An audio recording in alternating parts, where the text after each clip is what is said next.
una relación histórica referente a la identificación, pues entendiendo por identidad el conjunto de caracteres que hacen igual a sí mismo,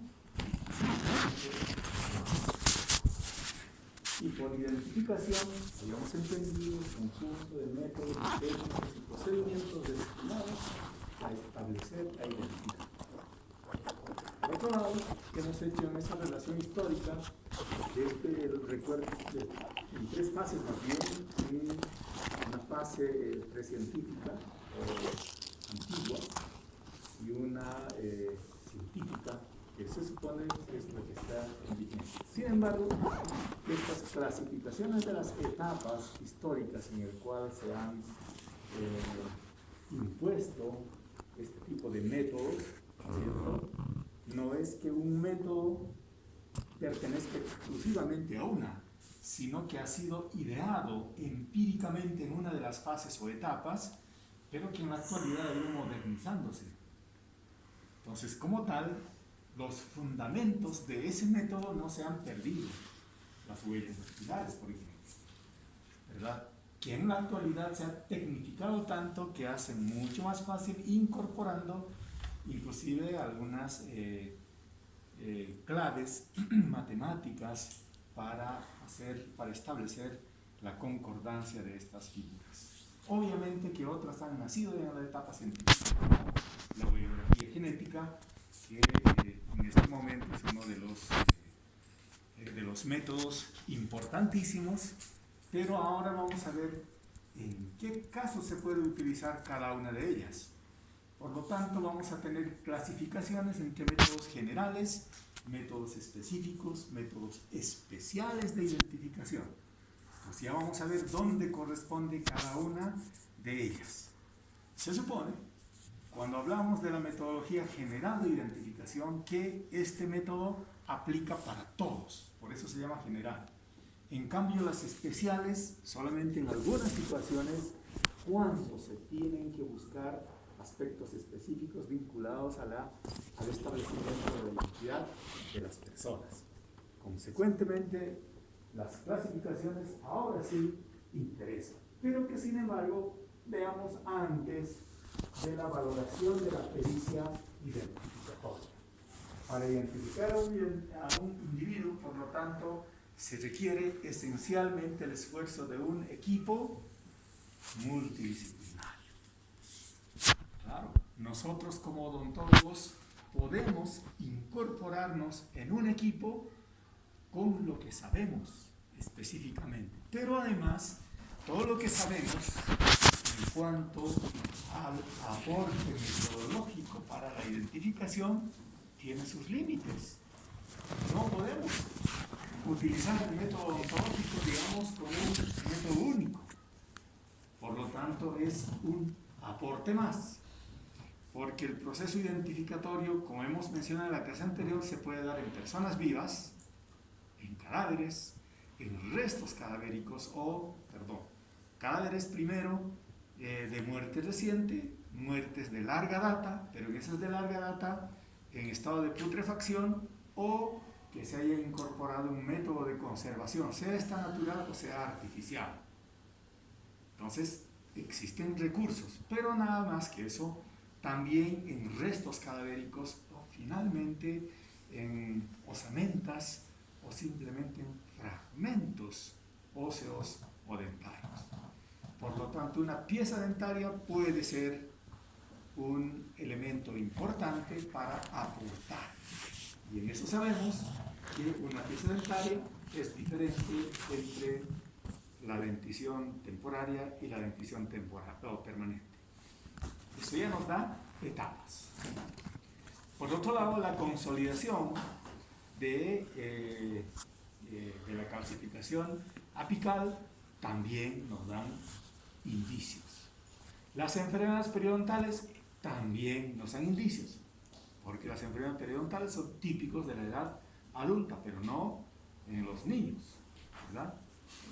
La atrición también es otro elemento importante que se puede incorporar. No se puede esperar atrición en niños, ¿no? O en personas jóvenes, salvo que tenga alguna patología específica, ¿no es cierto? Pero son excepciones respecto a la regularidad. Así como estos aspectos que acabamos de mencionar pueden implicar elementos muy importantes o aportes importantes en la fase identificatoria. Por lo tanto, en ese equipo multidisciplinario están los odontólogos, antropólogos, arqueólogos, dactiloscopistas, médicos, entomólogos, etc.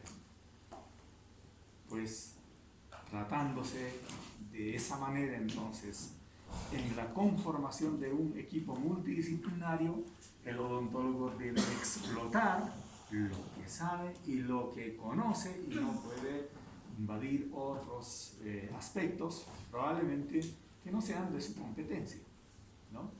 Pero básicamente debe conocer toda la generalidad del proceso identificatorio, porque por algo participar en un equipo es como en un desastre masivo.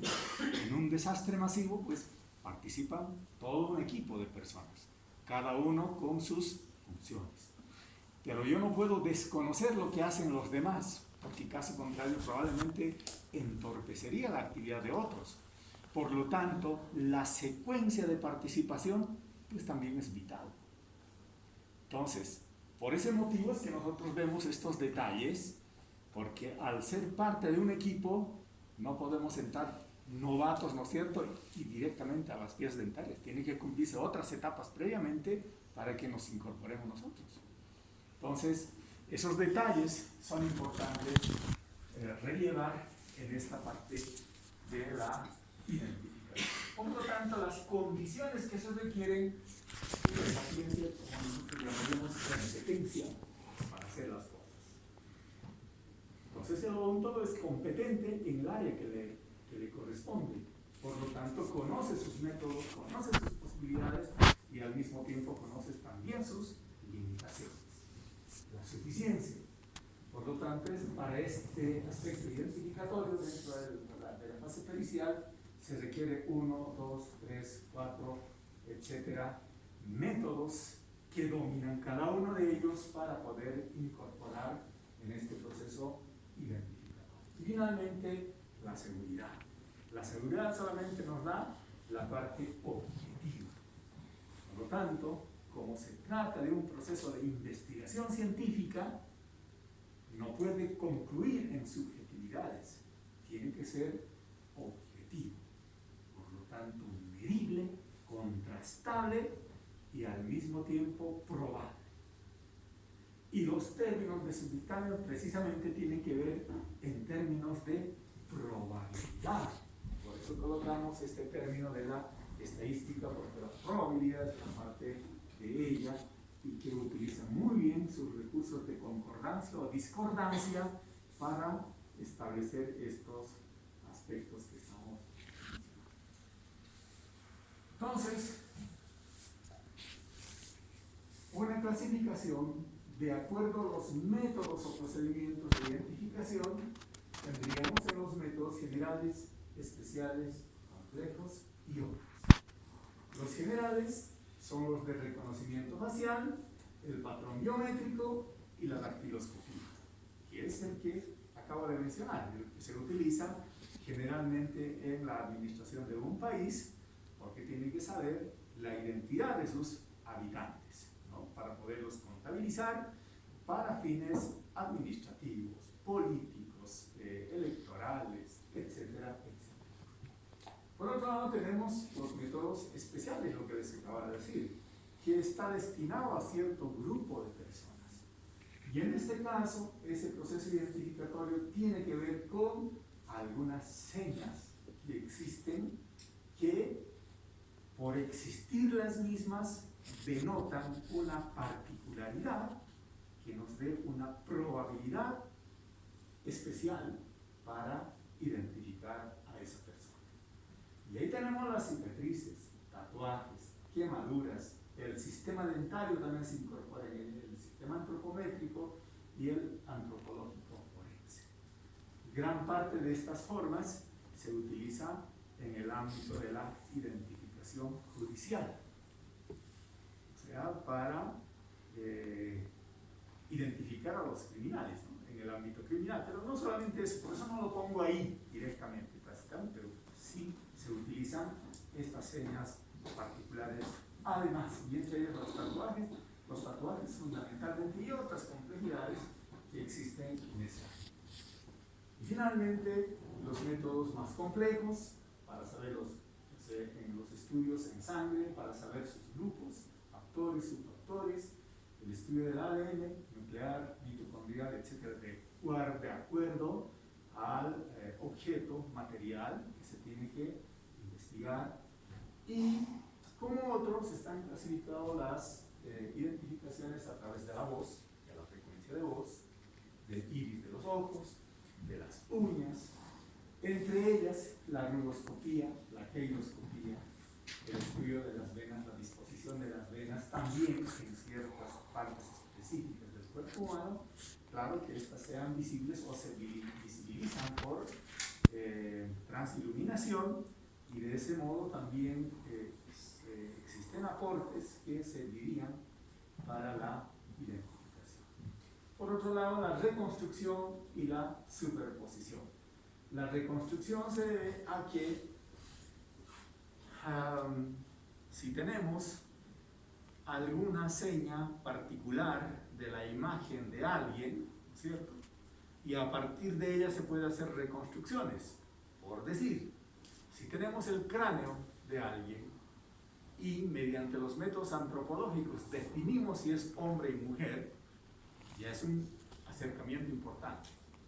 Y una vez que se sepa una parte de la cuarteta identificatoria, que es el sexo, a partir de aquello, si ya tenemos eso determinado, se puede hacer la reconstrucción de la musculatura y obviamente también de la piel y la forma de la cara, ¿no? Eso también con fines identificativos, siempre indexando al grupo cultural, racial, etcétera, al que pertenecía, según los rasgos óseos del cráneo. Por lo tanto, ¿qué estoy mencionando?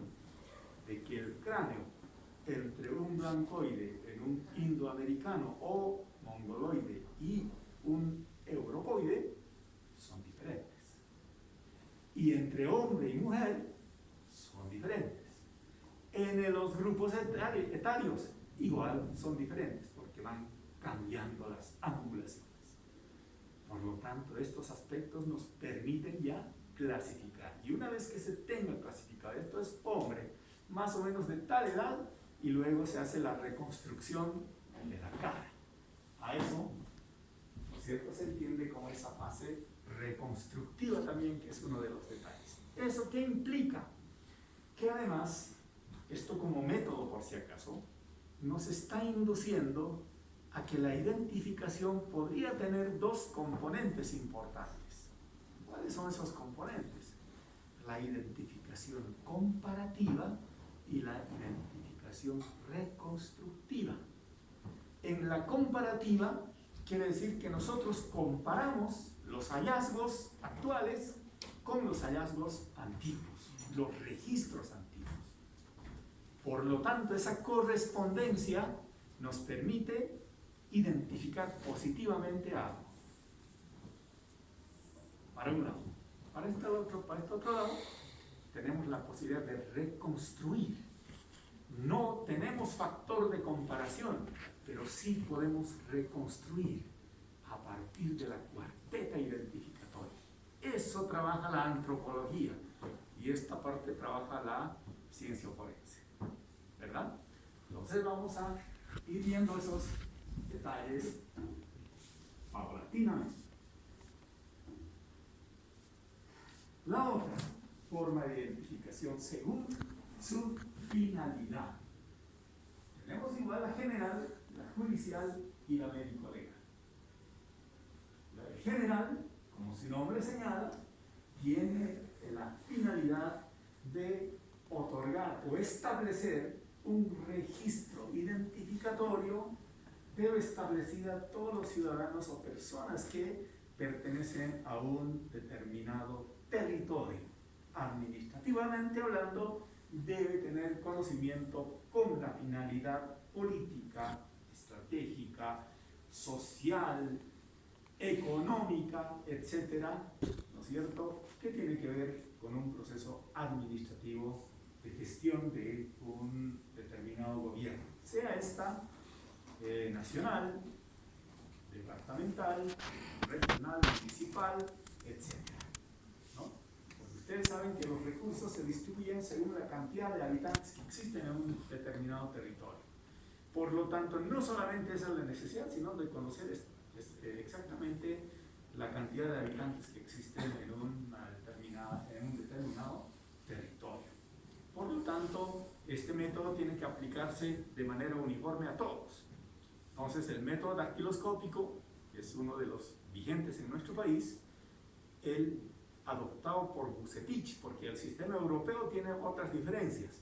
Y en Latinoamérica también hay muchas diferencias. Entre Chile, Perú, Brasil, nada más, que son los más cercanos, también existen diferencias.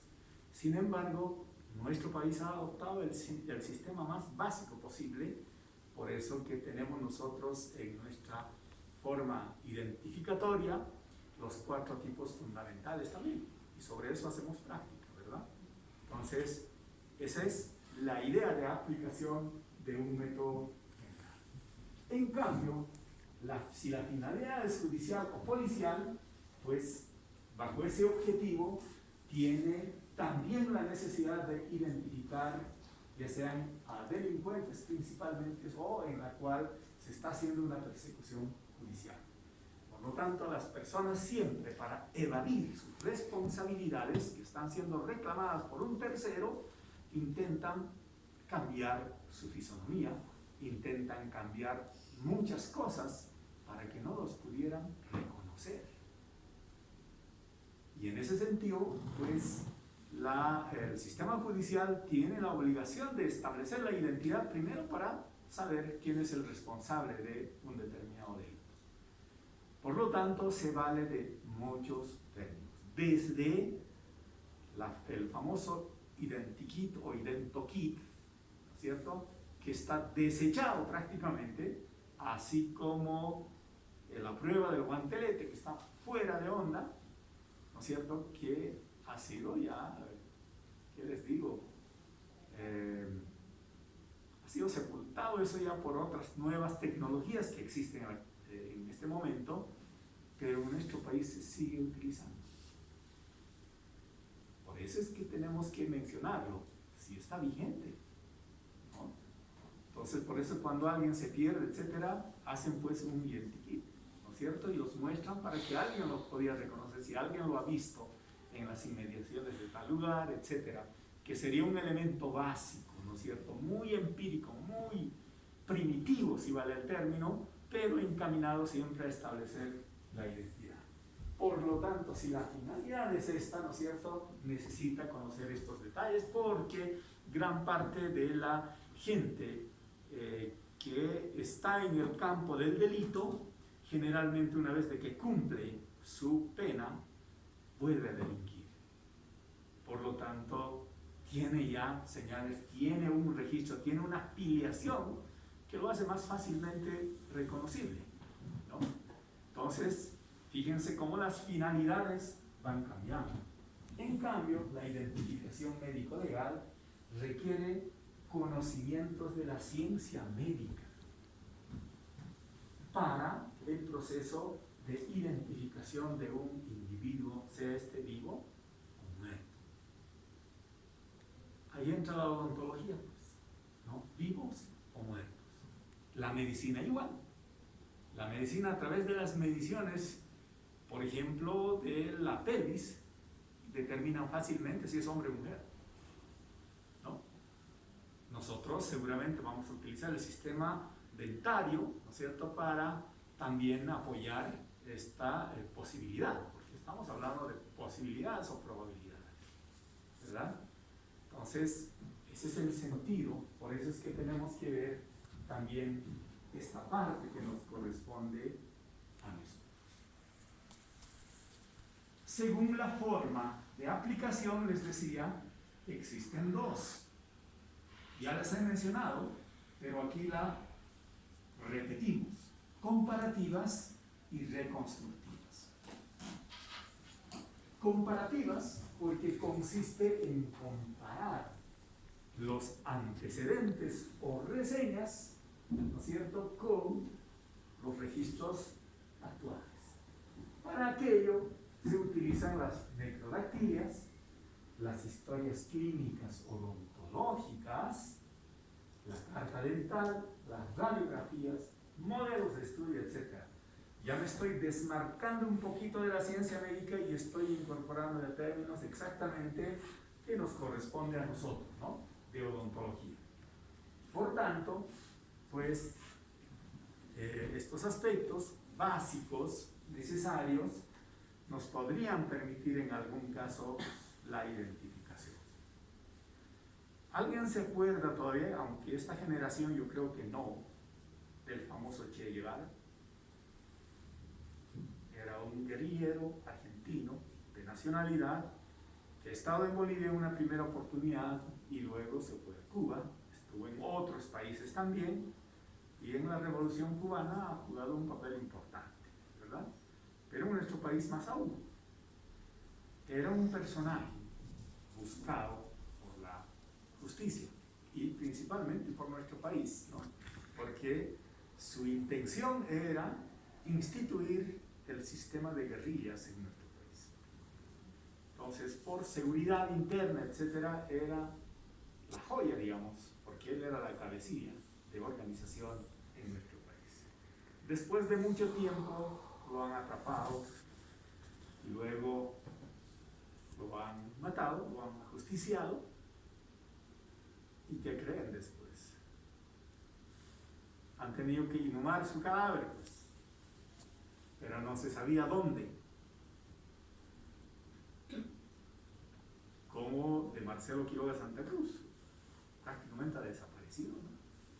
Entonces existen rumores que podía estar allá, etc. Hacen las excavaciones, pero lamentablemente, fíjense, cuando la hipótesis se llega a fortalecer de que el cadáver de Marcelo ha sido incinerado o quemado, toda posibilidad identificatoria desaparece, ¿no? Probablemente la dentición podía quedar ahí, pero nada más que los restos que han quedado después de quemado han tenido que esparcirlos en algún lugar o botarlos en algún lugar que es difícil y existe un silencio cómplice a ese nivel que no se puede establecer hasta nuestros días. Lo propio ocurrió con el Che. Y bajo un detalle de sospecha indicaron que estaba en Valle Grande y hicieron excavaciones por aquí y no era otro, aparentemente no era, etc. Por lo tanto, encontraron uno, pues por el estado de él, ya después de mucho tiempo, ¿no es cierto?, eran simplemente restos óseos, tenían que identificar, ¿no? El aporte significativo ha sido la odontología. ¿Por qué? Como era un famoso personaje, aquí en la ciudad de La Paz, un odontólogo le hizo un tratamiento. Y él tenía sus datos. Y bajo el sistema dentario, con una aproximación del 95%, correspondía a Che Guevara. Al margen, fíjense aquí cómo se confirma todo lo que estamos hablando, al margen de los antropólogos argentinos que vinieron acá, que bajo los elementos generales, ¿no es cierto?, de estatura, envergadura, etcétera, etcétera, también lograron confirmar y aportaron significativamente para finalmente, de manera coherente, definir que realmente eran los restos de Che Guevara, ¿no?, para luego repatriarlos. Entonces, ahí tenemos una muestra clara, ¿no es cierto?, del aporte de la odontología. ¿Qué implica eso? Que los odontólogos deberían tener toda la información y además custodiarla.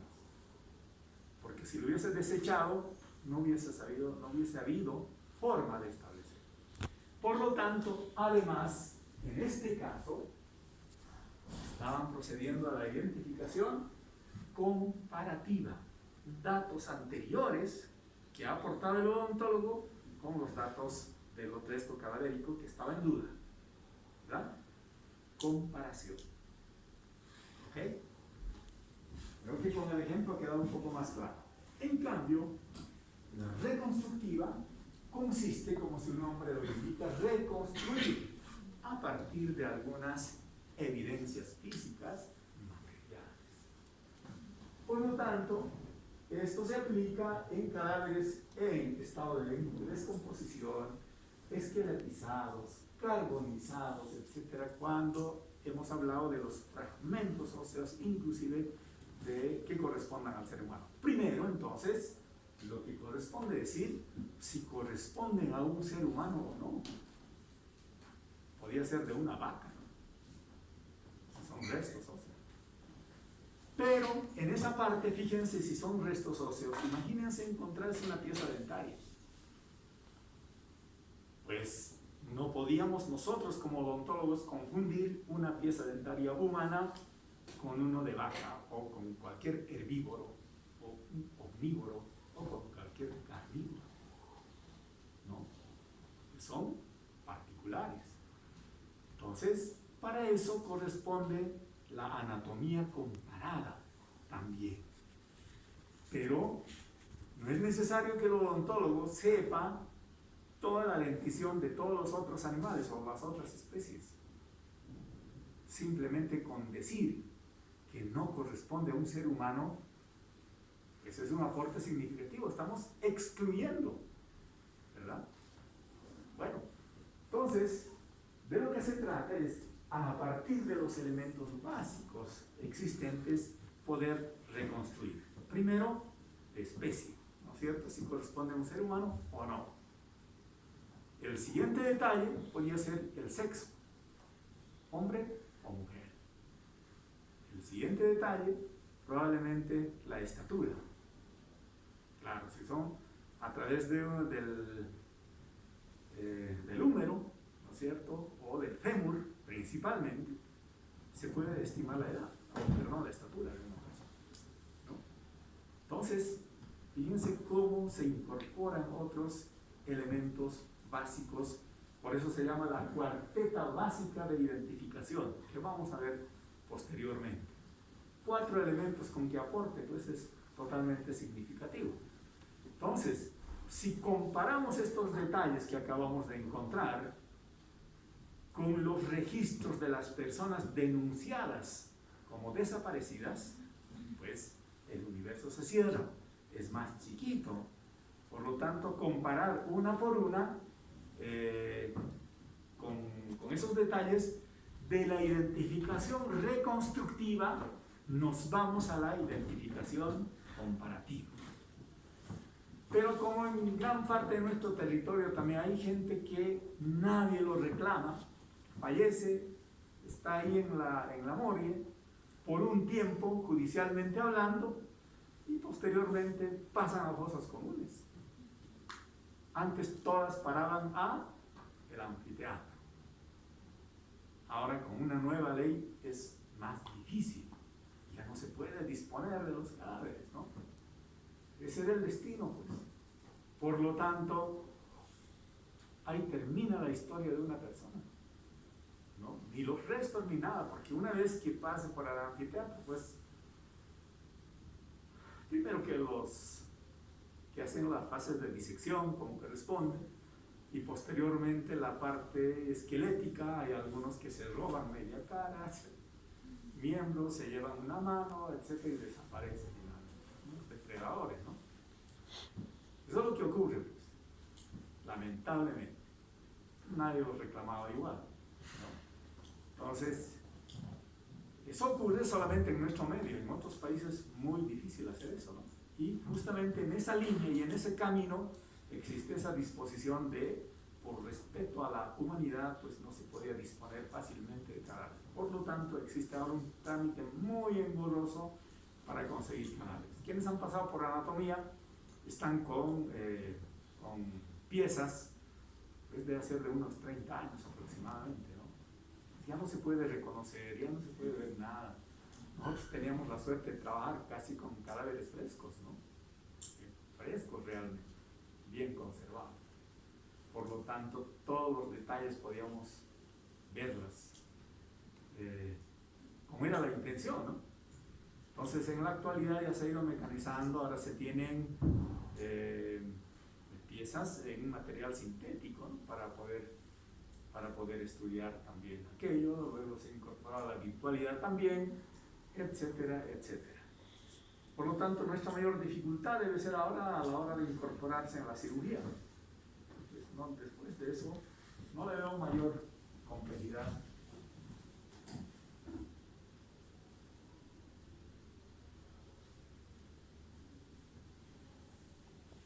Otra clasificación, según los resultados, ¿no? Y según el carácter de los distintos tipos identificatorios. Y en ella tenemos la identificación fehaciente y la identificación indiciaria. ¿Se acuerdan? También hemos hablado ya de fehaciente e indicios. En el diccionario también hemos recabado esa información, ¿no? En la prueba igual.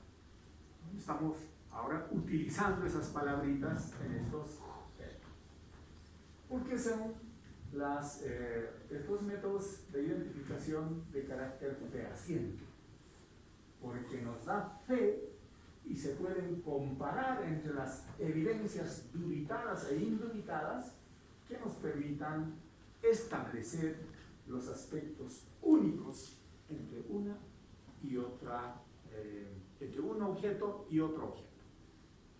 Que se supone que corresponden a la misma, pero en distintos tiempos, ¿no? Como aquella radiografía, pertenece a una misma persona, la de arriba y la de abajo. Pero la toma radiográfica de la primera se ha hecho en un tiempo y la última probablemente ya en el cadáver. Por lo tanto, se trata de comparar aquellas.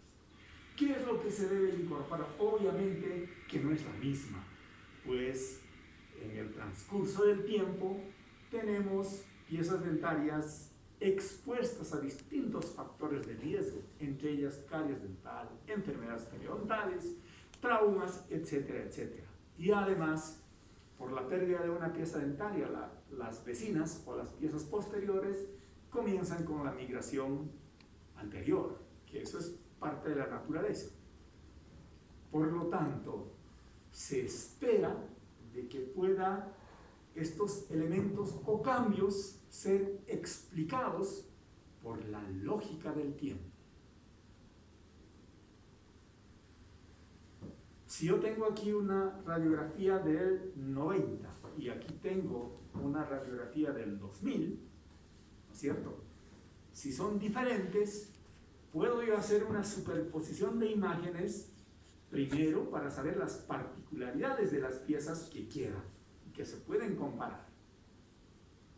Pero se puede estimar lo que ha podido ocurrir. Si tenía aquí una pieza con caries, tercer grado, como quieran, en esta otra radiografía probablemente ya no está, porque la han extraído, pues, han transcurrido años.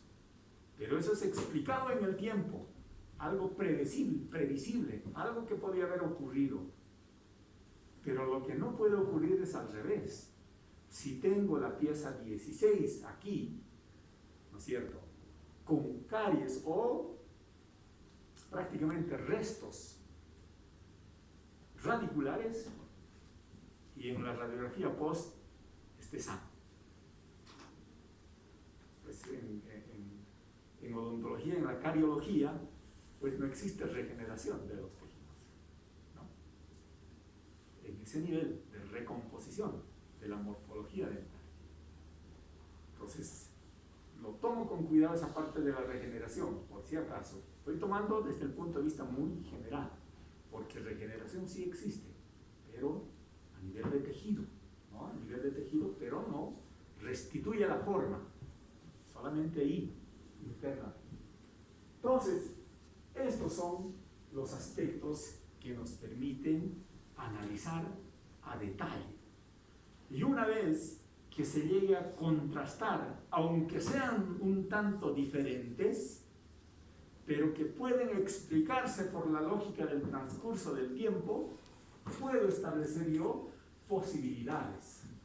¿Cómo ser identificación positiva o exclusión de la identidad o la incertidumbre?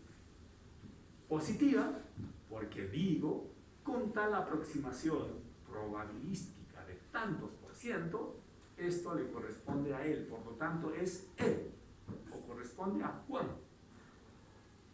En cambio, el negativo, que es la exclusión de la identidad, es la posibilidad de decir no corresponde. Por lo tanto, no es lo que estoy comparando.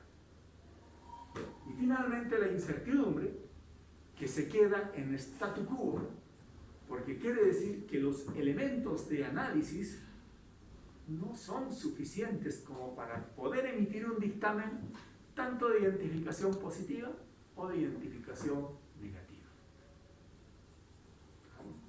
No puedo animarme a decir aquello, ni blanco ni negro. Entonces, tengo que decir claramente que no son suficientes los elementos que me han dado para analizarlos, o no se pueden trabajar sobre ellos, definitivamente, ¿no? En cambio, la identificación indiciaria, como su nombre lo indica, apenas es un indicio. Y ustedes saben que comenzamos de rastros, indicios, evidencias, lo que finalmente se constituye en prueba, ¿verdad? Entonces, aquí estamos en un indicio, nada más.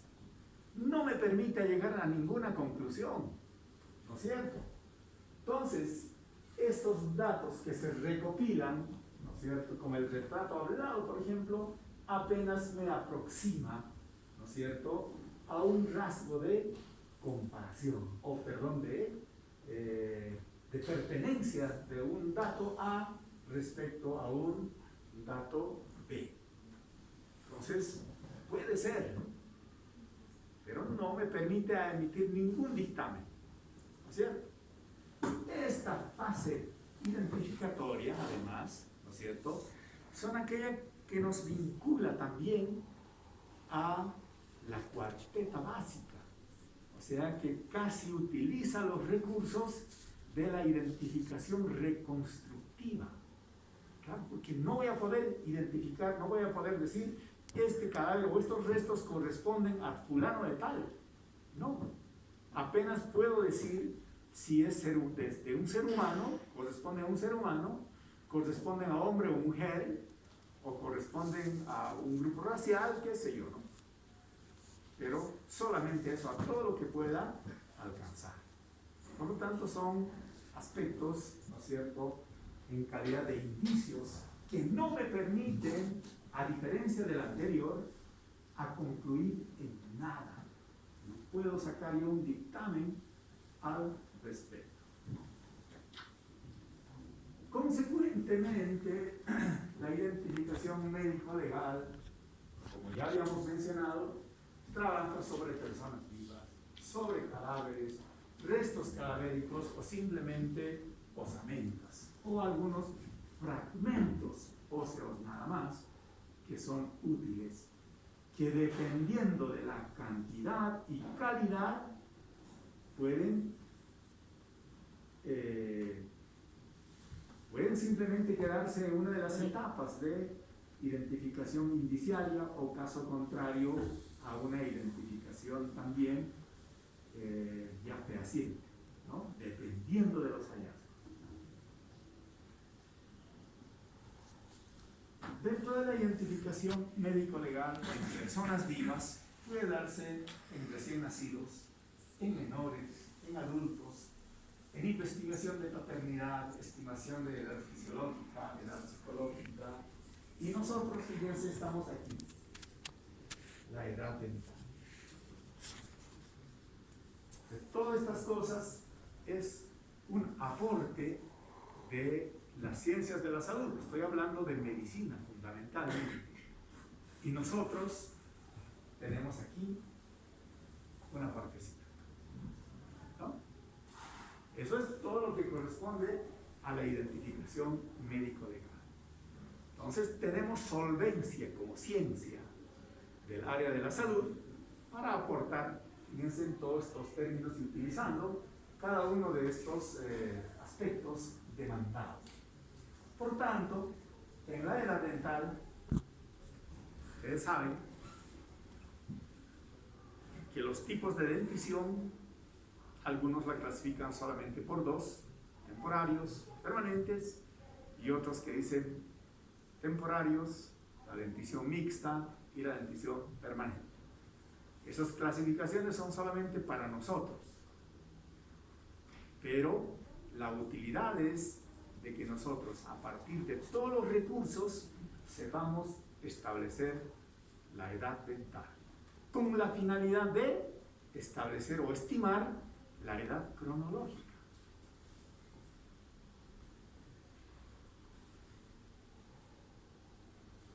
La dentición temporaria comienza a cierta edad y termina hasta cierta edad, comprendiendo de que existe una fase intermedia que es la dentición mixta. Y la dentición permanente comienza con una pieza en particular a tal edad y termina hasta tal edad.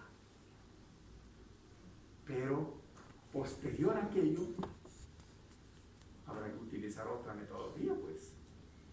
Porque después de que han erupcionado todas las piezas dentarias, ¿no es cierto?, que tienen una edad límite, después que la cronología y secuencia de erupción ya no nos sirve. Por lo tanto, debemos incorporar otras metodologías. De eso se ocupa la odontología forense en el capítulo de identificación, ¿no es cierto?, para establecer la edad. Entonces, fíjense, hemos mencionado hace rato como métodos especiales la rugoscopía, la queiloscopía. ¿Me sirven para establecer la identidad? O, perdón, la edad. No, es obvio, ¿no? Obvio. Entonces, además, se utilizan para cada caso. Ahora estamos en tema de identificación, ¿verdad? Entonces, como tal, este es la variable edad es un rasgo para la cuarteta básica. Hemos dicho que tenemos que saber la edad, ¿no es cierto?, en la cuarteta básica. Entonces, aquí nuestro aporte es significativo. Por lo tanto, por esa razón, existen varios métodos de identificación, de estimación de la edad dental. El primer grupo que está haciendo prácticas en la actualidad, conmigo, justamente están trabajando sobre eso, ¿no? Autores, que han aportado con ciertas fórmulas para establecer la identidad. Entonces, de eso se trata. Ahora, gran parte de estos estudios, lamentablemente, son que no corresponden precisamente a nuestro país ni país cercano, ¿no? Entonces, estas tablas que se han construido, así como ustedes tienen tablas de secuencia de erupción, pues existe mucha variación entre autor y autor. ¿Cuál será el adecuado para nuestro país o para nuestro medio, para nuestro grupo racial, digamos? Esa es la duda. Por lo tanto, tenemos retos de investigación que hacer para tener un aporte más certero en la estimación de la edad, ¿no? Bueno, con esto nos quedaremos. Vamos prácticamente a escribirlo. Continuamos la próxima clase. ¿Tienen preguntas?